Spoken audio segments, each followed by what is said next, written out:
Saludos, queridos hermanos, que la gracia, misericordia y paz sean sobre cada uno de ustedes y de sus familias. Hemos llegado al final de este tiempo de estudio de la literatura juanina. Comenzamos hace varios meses atrás, cuando aún teníamos reuniones presenciales en nuestro templo, y en esa ocasión pudimos estudiar el Evangelio y dos clases respecto de la primera epístola, de la primera carta de Juan. Luego, por lo que estamos viviendo, este tiempo tan extraordinario, nos pasamos a esta metodología, a esta plataforma virtual para continuar. La intención de hoy es hacer una muy breve conclusión, un resumen de todo lo que comprende esta literatura. Son muchas cosas que hemos abordado, varias cosas que hemos dicho, así que no pretendo hacer algo muy profundo, ya hemos pasado por aquello.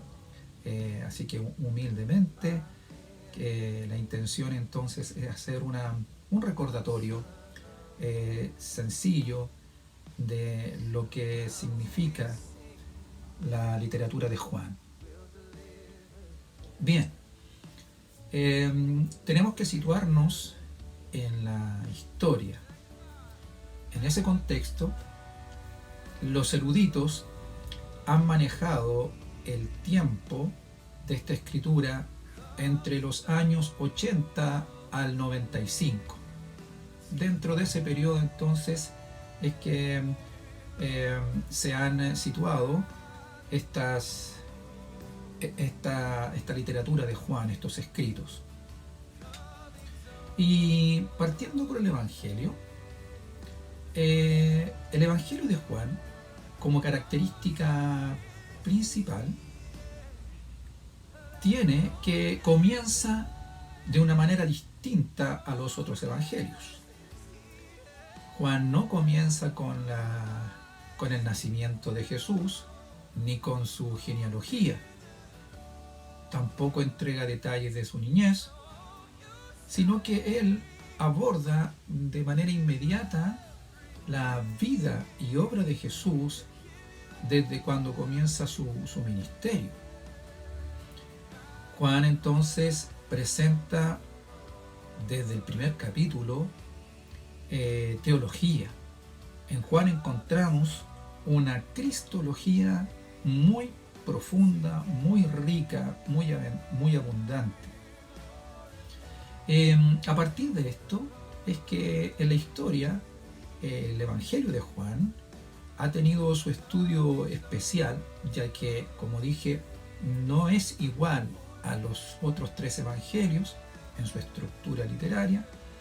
Y dentro de este estudio se ha especulado de la autoría, ya que no se presenta desde el comienzo con su nombre, el autor. Entonces, a partir de estudios y de comparar el Evangelio con las tres cartas, es que la mayoría entonces ha llegado a la conclusión de que el autor de este Evangelio es Juan. Juan, hijo de Zebedeo, uno de los 12 apóstoles y uno de los más cercanos en el círculo íntimo de Jesús, junto a Pedro y Jacobo. Este Juan es aquel del cual habla el Evangelio como el discípulo a quien Jesús amaba. Juan, en su Evangelio entonces, pone su mirada y especial atención en el ministerio de Jesús, pero en Judea y Jerusalén. a diferencia de otros evangelios que ponen el énfasis de su ministerio en Galilea. Juan tiene un propósito también de alcanzar o de llegar al mundo judío. Esta es como uno de los descubrimientos de este último tiempo en los estudios teológicos, ya que Juan muestra en su evangelio como tipos de Jesús toda la simbología del Antiguo Testamento, queriendo con esto enseñar de que todo lo que nos muestra el Antiguo Testamento era figura de Cristo, que terminan en Cristo, que eran sombra de Jesucristo. También Juan usa la expresión señales para referirse a los milagros de Jesús. Los otros evangelios usan la expresión milagros, pero Juan usa la palabra señales. ¿Con qué fin? Como venimos diciendo, para el mundo judío, una de las características que avalan a un profeta de Dios eran sus señales. Por eso es que en varios de las narraciones que hace Juan, sus enemigos o la gente le pedían señales. ¿Por qué? Porque eran las señales las que avalaban, ¿cierto? Como ya dije, a los profetas de Dios. Entonces Juan, de manera especial e intencionada, entonces él habla de las señales que Jesús hizo. Con esto entonces respaldando su calidad de profeta de Dios también. ¿Qué más podemos decir? Que esta literatura de Juan, partiendo por el Evangelio,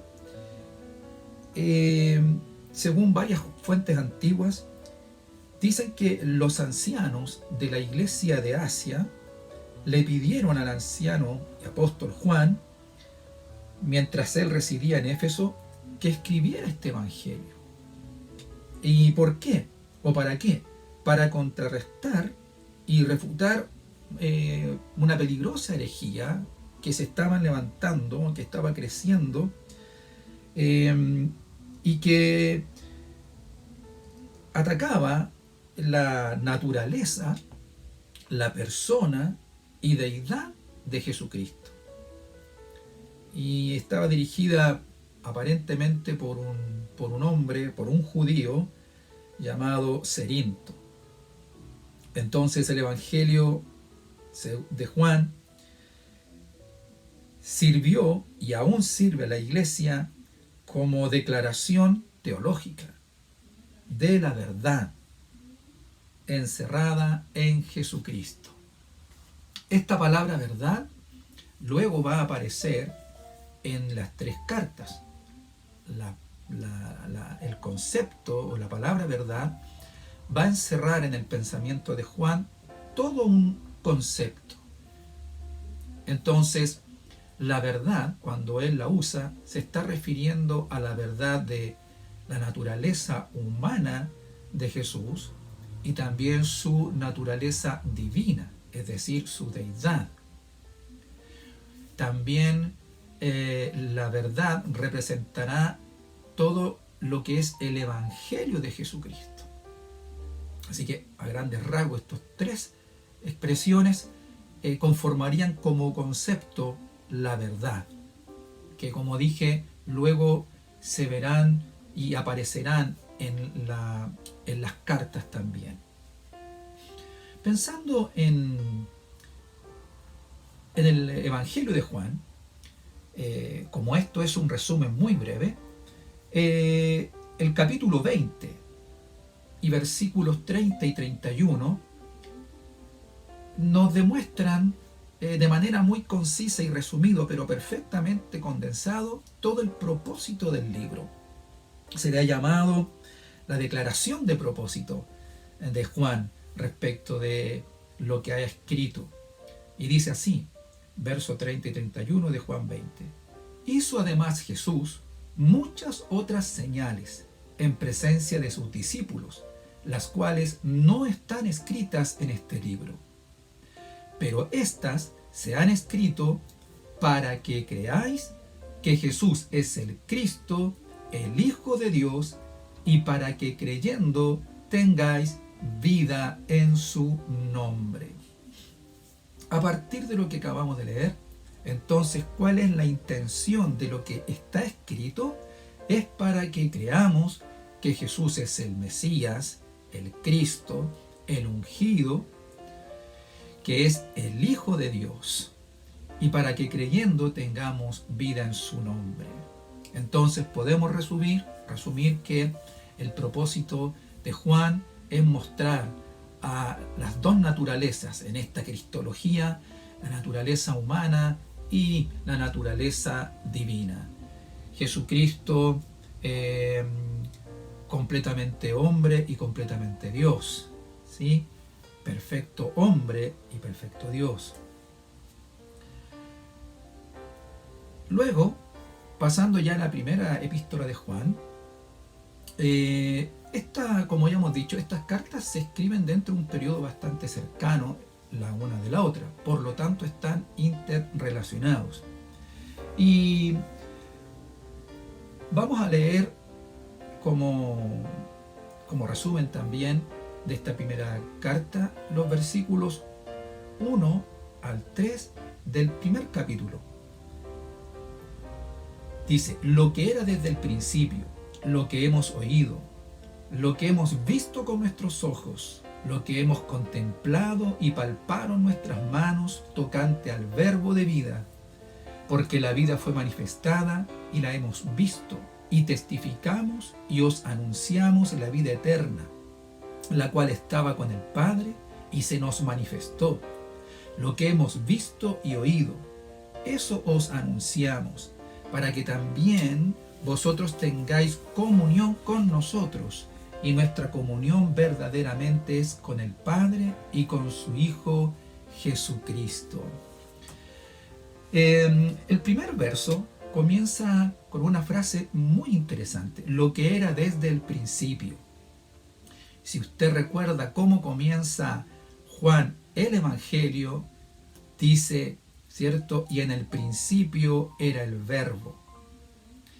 Juan entonces está relacionando, por eso es que podemos concluir que aunque esta primera epístola, en esta primera carta, tampoco el autor se presenta, pero dado el comienzo de la escritura y otras expresiones más en el transcurso de la lectura de la carta, se aprecia claramente que el autor es el mismo que el Evangelio.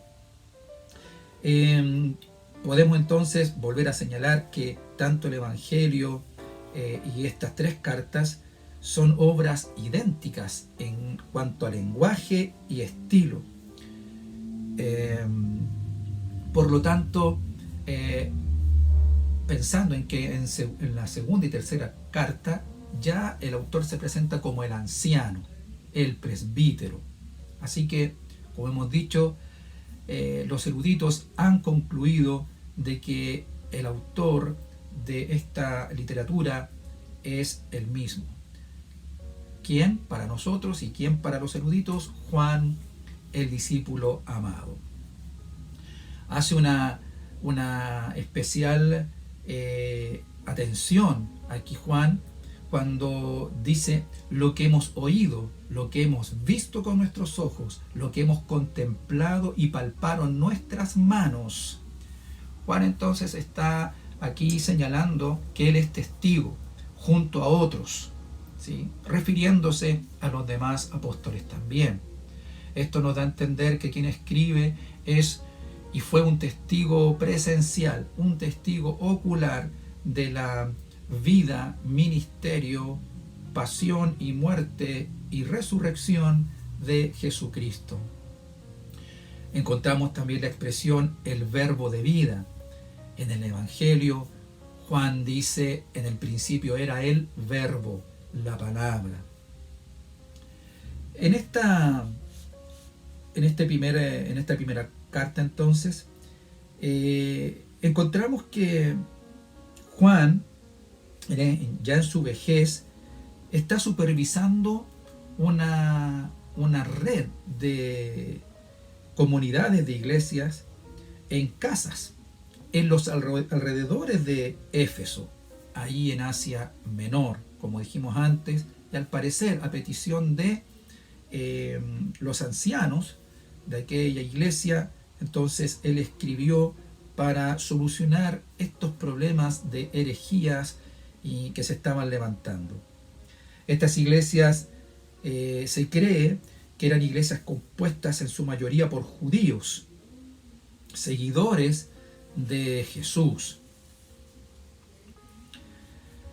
En esta primera carta, Juan usa una técnica retórica llamada amplificación, donde él usa conceptos, palabras que las va interrelacionando y va enfatizando y repitiendo de vez en cuando.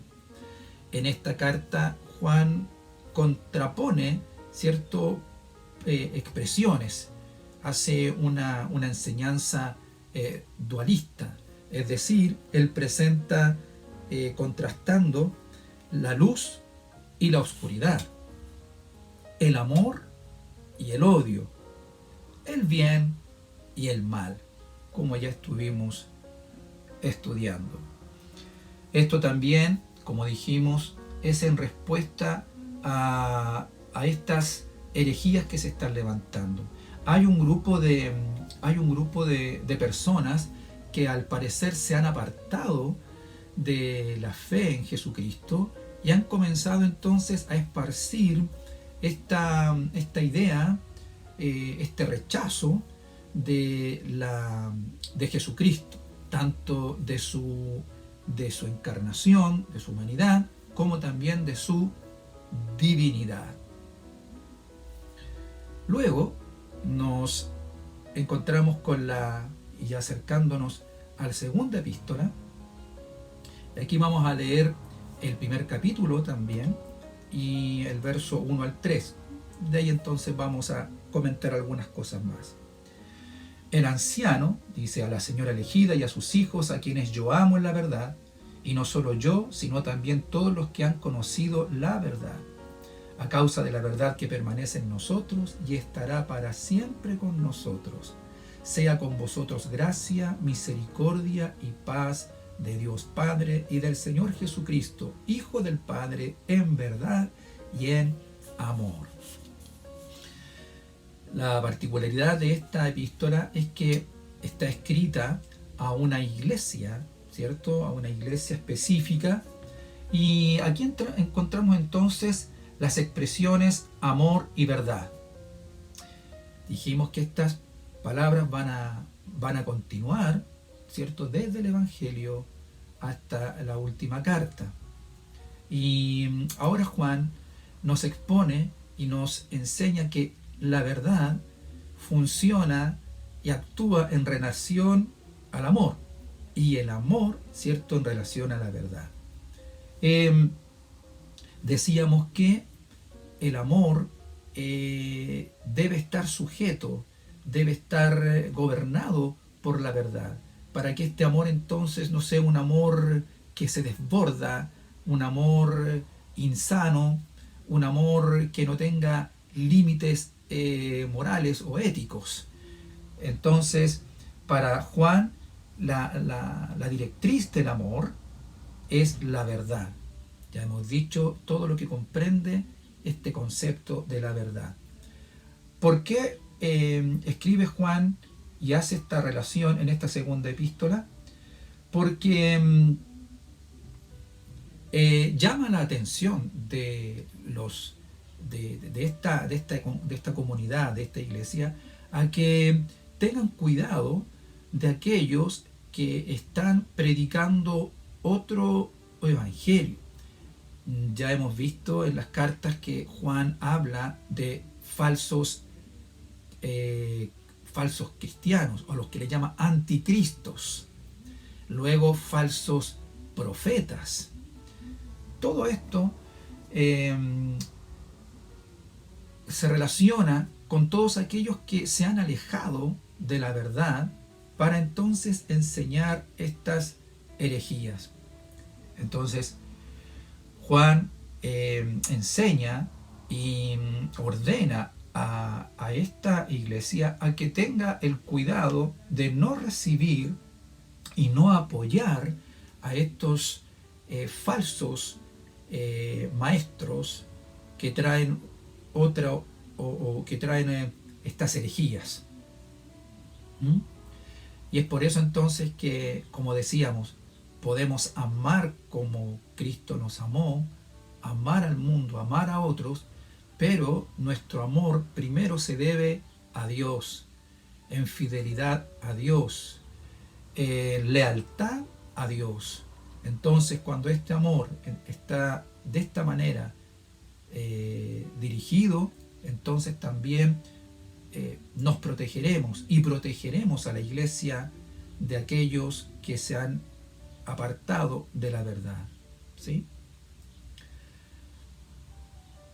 Y luego, en nuestra tercera carta, vemos que está dirigida a un miembro de una de estas iglesias, llamado Gayo.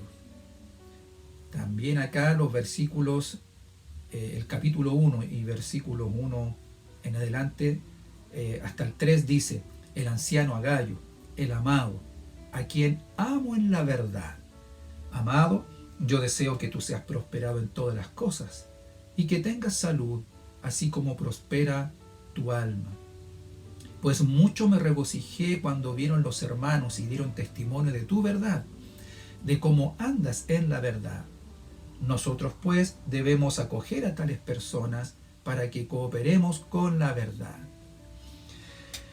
A diferencia de la carta anterior, donde Juan persuade y enseña a los cristianos a que se cuiden de los falsos maestros y no los reciban en sus casas, para que tampoco se hagan parte de su engaño, ahora es algo distinto. La situación ha cambiado, ya que Juan le pide a este varón y dice: a quien amo en la verdad. Encontramos otra vez esta unión de conceptos, esta relación, que reciba a aquellos verdaderos y sí legítimos predicadores, maestros, misioneros. Una característica que habíamos dicho antes también es que en esos tiempos había una ética ministerial. Podemos reconocer ahí que había una ética entre los ministerios y, como habíamos dicho, Pablo, cuando él predicaba el Evangelio en distintos lugares, él no iba donde ya el fundamento había sido puesto, respetando la jurisdicción de otros ministros. Otra cosa interesante que podemos aquí ver como una organización muy saludable es que los maestros de la fe, los verdaderos, los genuinos, en este caso venían bajo la dirección de Juan, el apóstol, encomendados por Juan. Entonces podríamos decir que ellos venían con esta comisión apostólica, avalados por las credenciales de Juan. Por lo tanto, Juan le escribe a Gayo para que cuando lleguen reciba entonces a estos maestros legítimos, genuinos de la palabra de Dios. Aparecen dos varones más en esta historia, que es Diótrefes y Demetrio. eh, representando ambos, ¿cierto? Eh, distintas, distintas características, distinto carácter. Y uno de ellos, Diótrefes, representa a, a aquellos que no querían recibir a estos predicadores, a estos misioneros. Ya habíamos dicho antes cuáles podrían ser las razones por las que no quería recibirles. Pero veíamos que este hombre manifestaba un desinterés, había un rechazo a estos ministros. Al parecer él tenía un lugar, un cargo en la iglesia y no recibía a estos servidores de Dios. No respetaba tampoco a Juan, no respetaba su ministerio, su apostolado, ya que da a entender esta tercera carta que rechazaba sus enseñanzas o rechazaba, ¿cierto?, su influencia sobre ellos. Y esto se veía reflejado entonces que todos aquellos que pudieran venir enviados por Juan, este hombre no los recibía. Era un hombre que ambicionaba una posición cada vez más alta, como lo dice Juan. Se expresa de manera peyorativa, de manera maliciosa respecto de los predicadores que podrían llegar, y también de Juan. Y se sumaba que expulsaba a todos aquellos hermanos que quisieran recibir a estos genuinos predicadores en sus hogares. Luego aparece la figura de Demetrio, quien es a quien Juan le encomienda esta carta para que la lleve a Gayo. Y Demetrio representa a este hombre fiel a Juan, y también parte de este grupo de misioneros, predicadores que iban por distintos lugares. Demetrio representa el buen testimonio. Decíamos que era un hombre que gozaba del testimonio de tres formas: el testimonio de los hermanos, la verdad misma, es decir, el Evangelio también daba testimonio de su vida, y el mismísimo apóstol Juan. Así que vemos en Gayo y en Demetrio hombres fieles al servicio, fieles a la autoridad de los siervos, fieles a la autoridad de Juan, al ministerio de Juan, al apostolado de Juan, y dispuestos para toda buena obra. Termina diciendo la tercera carta de Juan, los versículos 13 al 15, dice: yo tenía muchas cosas que escribirte, pero no quiero escribírtelas con tinta y pluma, porque espero verte en breve y hablaremos cara a cara. La paz sea contigo. Los amigos te saludan. Saluda tú a los amigos, a cada uno en particular. Además de toda la teología que podemos ver acá, toda esta defensa que Juan hace en sus escritos respecto de Jesucristo, de sus dos naturalezas, como hemos dicho, también vemos a partir de eso esta lucha y defensa en contra de la apostasía, los anticristos, falsos maestros y profetas que se están levantando, y también encontramos finalmente esta dinámica a través de estos últimos textos, esta dinámica que se daba entre las iglesias.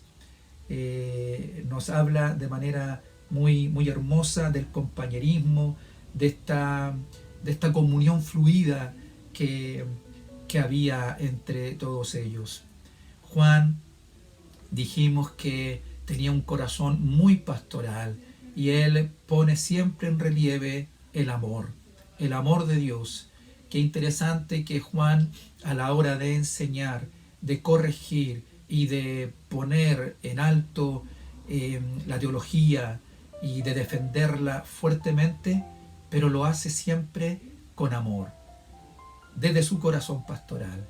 Esto nos enseña que podemos defender con fuerza la doctrina, la sana doctrina, como él también la señala en una de sus cartas, y la debemos defender con todas nuestras fuerzas, pero con amor. Nos enseña que el verdadero amor está dirigido por la verdad y que primeramente debe ser un amor leal a Dios, a su palabra, a su doctrina.